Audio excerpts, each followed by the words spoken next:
নমস্কার বন্ধুরা, খবর সন্ধান চ্যানেলে আপনাদের প্রত্যেককে স্বাগত জানাচ্ছি। এই মুহূর্তের গুরুত্বপূর্ণ আপডেট, যে নিম্নচাপটা ছিল সেটা অনেকটা দুর্বল হয়ে গেছে, একটি অক্ষরেখায় পরিণত হয়েছে, যার জন্য বিক্ষিপ্ত কিছু কিছু জায়গায় হালকা বৃষ্টি হলো, দু চার জায়গা হালকা মাঝারি হলো। সবথেকে বড় কথা, আবার নতুন করে নিম্নচাপ তৈরি হতে চলেছে 29 এবং 30 জুন তারিখের আশেপাশে, পরিষ্কার করে জানিয়ে দিলেন আবহাওয়া দপ্তর। এর জন্য ভারী বৃষ্টির পূর্বাভাস রয়েছে 3 দিন। আবার দক্ষিণবঙ্গে বৃষ্টি বাড়বে। কোন কোন 3 দিন কোন কোন জেলায় হতে পারে সেটা আপনাদের জানাবো। উত্তরবঙ্গের জেলাগুলোতে ব্যাপক বৃষ্টি হবে না হালকা মাঝারি হবে সেটাও আপনাদের জানিয়ে দেব। ভিডিওটি শেষ পর্যন্ত দেখুন। আপনি কোন জেলা থেকে দেখছেন অবশ্যই কমেন্ট বক্সে সেই জেলার নাম লিখবেন এবং আপনার এলাকায় আবহাওয়া কেমন রয়েছে আমাদের জানাবেন অবশ্যই। এই মুহূর্তের যা পূর্বাভাস রয়েছে তাতে প্রথমেই আমরা জানব যে নিম্নচাপের গতি প্রকৃতি, নিম্নচাপ কিভাবে তৈরি হবে, নিম্নচাপের জন্য কতটা বৃষ্টি হবে, কোন কোন জেলায় হবে। প্রথমেই যে আপডেট রয়েছে নিম্নচাপ, যেটা আবহাওয়া দপ্তর জানিয়েছেন 30 জুন তারিখে তৈরি হতে পারে। তার আগে 29 তারিখে একটি ঘূর্ণাবর্ত তৈরি হবে, এটা তাঁরা বলছেন। তবে বিভিন্ন মডেল দেখাচ্ছে যে 29 তারিখ রাতের দিকেই নিম্নচাপটা তৈরি হয়ে যেতে পারে, অর্থাৎ একটু আগে তৈরি হবে। এর জন্য যা পূর্বাভাস রয়েছে, ভারী অতি ভারী বৃষ্টির সম্ভাবনা অবশ্যই রয়েছে। আপনাদের স্টেপ বাই স্টেপ জানাবো। প্রথমেই আজকের কি খবর রয়েছে জানিয়ে দিই। আজকে বলা হয়েছে উত্তর এবং দক্ষিণ 24 পরগনা, পূর্ব এবং পশ্চিম মেদিনীপুর, ঝাড়গ্রাম, বাঁকুড়া, পুরুলিয়া এই জেলাগুলোর দিকে বৃষ্টির সম্ভাবনা বেশি রয়েছে। মাঝারি ধরনের বৃষ্টি হতে পারে, কিছু কিছু জায়গায় হালকা থেকে মাঝারি হবে। যে জেলাগুলোতে কোনো সতর্ক বার্তা আজকে নেই, হালকা বৃষ্টি শুধুমাত্র বিক্ষিপ্ত হতে পারে, সেই জেলাগুলো রয়েছে হুগলি জেলা রয়েছে, পূর্ব বর্ধমান, পশ্চিম বর্ধমান রয়েছে, নদিয়া, বীরভূম, মুর্শিদাবাদ জেলা রয়েছে।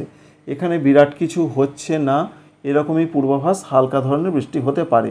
আর নিম্নচাপ আস্তে আস্তে তৈরি হবার পর শক্তি বৃদ্ধি করবে, তত বৃষ্টি বাড়বে। তাই 29 তারিখের দিকে যখনই ঘূর্ণাবর্ত তৈরি হতে পারে, তার জন্য বৃষ্টিপাত বেড়ে যাবে উত্তর এবং দক্ষিণ 24 পরগনায়। এখানে ভারী বৃষ্টিপাতের কথা বলা হয়েছে। পূর্ব মেদিনীপুর, পশ্চিম মেদিনীপুরে ভারী বৃষ্টিপাতের কথা বলা হয়েছে। ঝাড়গ্রাম জেলাতে ভারী বৃষ্টিপাত হতে পারে। এটা আপনাদের জানাচ্ছি। আগামীকাল 29 তারিখে এরকম একটা সম্ভাবনা রয়েছে। তাই 29 তারিখে 2 24 পরগনা, 2 মেদিনীপুর এবং ঝাড়গ্রাম বাদে বাকি যে জেলাগুলো রয়েছে, কলকাতা, হাওড়া, হুগলি সহ বর্ধমান, এই সমস্ত জেলাগুলোর দিকে, যে জেলাগুলোর নাম আপনাদের জানালাম না তবু আপনাদের জানাচ্ছি, বাকি জেলাগুলোতে হালকা থেকে মাঝারি বৃষ্টির সম্ভাবনা রয়েছে। ঝোড়ো হাওয়াটা দিতে শুরু করবে। এই রয়েছে 29 তারিখের আপডেট। আর 30 তারিখে সবথেকে বেশি ঝড় বৃষ্টি হবে দক্ষিণবঙ্গের জেলায় জেলায়, কারণ অরেঞ্জ অ্যালার্ট জারি হয়ে গেছে দক্ষিণবঙ্গে। পূর্ব মেদিনীপুর, পশ্চিম মেদিনীপুর, ঝাড়গ্রাম, এছাড়া বাঁকুড়া এবং হুগলি জেলা, এই জেলাগুলোতে ব্যাপক বৃষ্টি হতে পারে। বজ্রবিদ্যুৎ সহ বৃষ্টি, সঙ্গে কোনো কোনো জায়গায় দমকা ঝোড়ো হাওয়া থাকতে পারে 30 থেকে 40 কিলোমিটার গতিবেগে। এটা সোমবারের কথা আপনাদের জানালাম। মঙ্গলবার কি হতে পারে তার আগে জেনে নিই সোমবার অন্যান্য জেলাগুলোয় কি হতে পারে। সোমবার অন্যান্য জেলা রয়েছে, যেমন কলকাতা রয়েছে, সঙ্গে রয়েছে হাওড়া, এছাড়া রয়েছে উত্তর এবং দক্ষিণ 24 পরগনার সঙ্গে পূর্ব বর্ধমান, পশ্চিম বর্ধমান, এই জেলাগুলোতেও ভারী বৃষ্টির সম্ভাবনা রয়েছে কিছু কিছু জায়গায়, সমস্ত জায়গায় নয়, তবে ভারী বৃষ্টির পূর্বাভাস রয়েছে। তবে 30 তারিখে যে জেলাগুলোতে ভারী বৃষ্টির কোনো পূর্বাভাস নেই, সেই 3টি জেলার নাম রয়েছে নদিয়া, বীরভূম, মুর্শিদাবাদ। জুলাই মাসের 1 তারিখে কি হতে পারে? এই নিম্নচাপের জন্য জুলাই মাসের 1 তারিখে দক্ষিণ 24 পরগনা, পূর্ব মেদিনীপুর, পশ্চিম মেদিনীপুর, ঝাড়গ্রাম, বাঁকুড়া, পুরুলিয়া, এই জেলাগুলোর দিকে ভারী বৃষ্টিপাতের কথা জানানো রয়েছে। অন্যদিকে যে সমস্ত জেলাগুলোতে কোনো সতর্কবার্তা নেই, সেই জেলাগুলো রয়েছে কলকাতা, হাওড়া, হুগলি, উত্তর 24 পরগনা, সঙ্গে রয়েছে নদিয়া জেলা, বীরভূম জেলা, মুর্শিদাবাদ জেলা। এই কথা আপনাদের জানালাম। 1 জুলাই তারিখে কোথায় কেমন আবহাওয়া পরিস্থিতি থাকতে পারে অবশ্যই সেটা আপনারা বুঝতে পারলেন। সুতরাং দক্ষিণবঙ্গে বৃষ্টি বাড়বে নতুন নিম্নচাপের জন্য 29 তারিখ, 30 তারিখ, জুলাই মাসের 1 তারিখ। তবে জুলাই মাসের 2 তারিখে আবারও 24 পরগনা, মেদিনীপুর, ঝাড়গ্রামের কোনো কোনো অংশে বিক্ষিপ্ত ভারী বৃষ্টিপাত হতে পারে।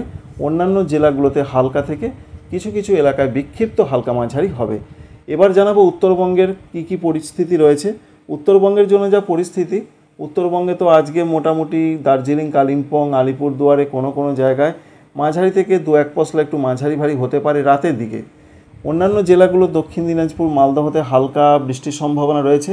আগামীকাল এবং আগামী পরশুর যা পূর্বাভাস রয়েছে আগামী 2 বা 3 দিনে, তাতে দার্জিলিং, কালিম্পং, আলিপুরদুয়ারে কিছু কিছু জায়গায় বিক্ষিপ্ত ভারী বৃষ্টি হতে পারে। উত্তর দিনাজপুরে কোনো কোনো অংশে হতে পারে।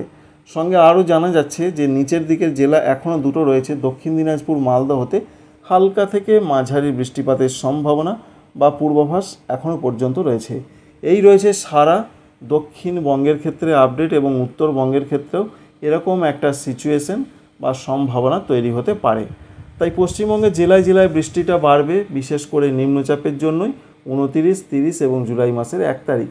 ঝাড়খণ্ডের ক্ষেত্রে কি হতে পারে, ঝাড়খণ্ডেও ভারী বৃষ্টিপাতের পূর্বাভাস রয়েছে। ইতিমধ্যে আবহাওয়া দপ্তর জানিয়ে দিয়েছেন ঝাড়খণ্ডে আজ থেকে আগামী 4 বা 5 দিন ওয়াইড স্প্রেড রেডফল হতে পারে, অর্থাৎ মাঝারি বৃষ্টি, হালকা মাঝারি বৃষ্টি অধিকাংশ জায়গাতেই হবে।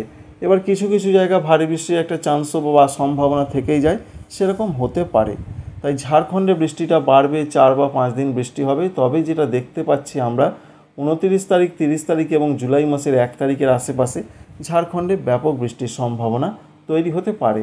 অন্যান্য জেলাগুলোর ক্ষেত্রে যে আপডেট রয়েছে পশ্চিমবঙ্গের ক্ষেত্রে, বিশেষ করে ঝাড়খণ্ড লাগোয়া জেলাগুলোতে, সেখানে 30 তারিখের দিকে ভারী বৃষ্টি হতে পারে, পুরুলিয়ার দিকে সম্ভাবনা রয়েছে। উত্তর পূর্ব ভারতের রাজ্যগুলোর ক্ষেত্রে যা পূর্বাভাস রয়েছে, যেমন ত্রিপুরা, মণিপুর, মিজোরাম, নাগাল্যান্ড, এখানে বিরাট ধরনের যে বৃষ্টি হবে সেরকম সম্ভাবনা আজকেই নেই। তবে আস্তে আস্তে বিশেষ করে 28, 29 তারিখ থেকে বৃষ্টিটা বাড়তে শুরু করবে। ত্রিপুরা, মণিপুর, মিজোরাম, নাগাল্যান্ডে অধিকাংশ জায়গায় বৃষ্টি হবে। অন্যদিকে ওপরে যে রাজ্যগুলো রয়েছে আসাম, মেঘালয়, অরুণাচল প্রদেশ, সেখানে আপাতত যা পূর্বাভাস বৃষ্টির সম্ভাবনা নেই, হালকা থেকে মাঝারি বৃষ্টিতে চলতে পারে, 2-1 জায়গায় একটু ভারী বৃষ্টিপাতের সম্ভাবনা প্রধানত রয়েছে। সুতরাং বোঝা গেল যে উত্তর পূর্ব ভারতের কী পরিস্থিতি, পূর্ব ভারতের কী পরিস্থিতি। তো এই উত্তর পশ্চিম ভারতে ব্যাপক বৃষ্টির পূর্বাভাস দেওয়া হয়েছে। সেখানে ভারী থেকে অতি ভারী বৃষ্টি হচ্ছে গোয়া, কঙ্কন, সঙ্গে রয়েছে গুজরাট এলাকা, এছাড়া রয়েছে অন্যান্য জায়গা, সেখানে ব্যাপক বৃষ্টির সম্ভাবনা রয়েছে।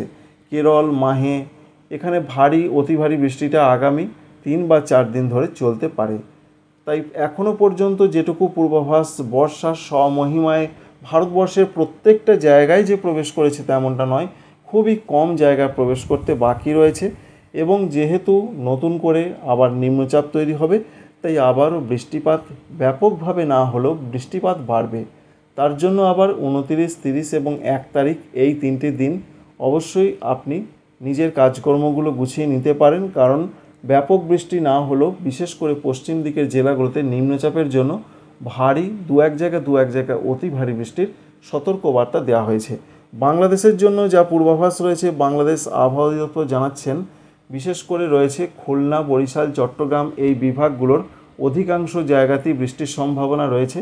তবে হালকা থেকে মাঝারি বৃষ্টি, দক্ষিণাঞ্চলে 2-1 জায়গায় একটু ভারী বৃষ্টি আজকে হতে পারে, সেরকমও একটা সম্ভাবনা রয়েছে।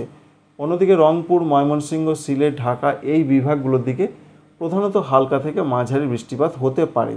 আগামীকাল এবং আগামী 48 ঘন্টায় বাংলাদেশের আবহাওয়াতে যা পূর্বাভাস রয়েছে, তাতে বৃষ্টির সম্ভাবনা রয়েছে অধিকাংশ জায়গাতেই।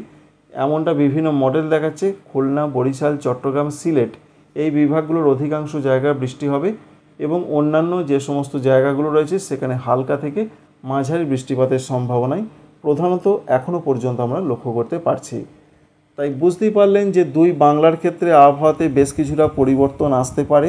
যে 30 তারিখ বা 29 তারিখে নতুন একটি সিস্টেম তৈরি যদি হয় উত্তর বঙ্গোপসাগর সংলগ্ন পশ্চিমবঙ্গ বাংলাদেশের উপকূলে, তাহলে ঝড় বৃষ্টি আবার বাড়তে পারে। কারণ অনেকে হয়তো বলবেন নিম্নচাপ বারে বারে বলছেন কিন্তু বৃষ্টি হচ্ছে না। এর মূল কারণ রয়েছে নিম্নচাপ যেগুলো তৈরি হচ্ছিল সেগুলো উড়িষ্যা সংলগ্ন জায়গায় এমনি একটু নিচের দিকে বা দূরে ছিল, তা থেকে পশ্চিমবঙ্গে, দক্ষিণবঙ্গে বৃষ্টি পাওয়া অনেকটাই মুশকিল। কিন্তু বর্তমানে যে নিম্নচাপ তৈরি হবে সেটা সরাসরি একেবারে পশ্চিমবঙ্গ, বাংলাদেশ একেবারে তার ওপরে অবস্থান করবে, যার ফলে বৃষ্টিপাত বেশ কিছুটা বাড়তে পারে। ভিডিও ভালো লাগলে অবশ্যই লাইক করবেন, চ্যানেলটিকে সাবস্ক্রাইব করে রাখবেন। Thank you.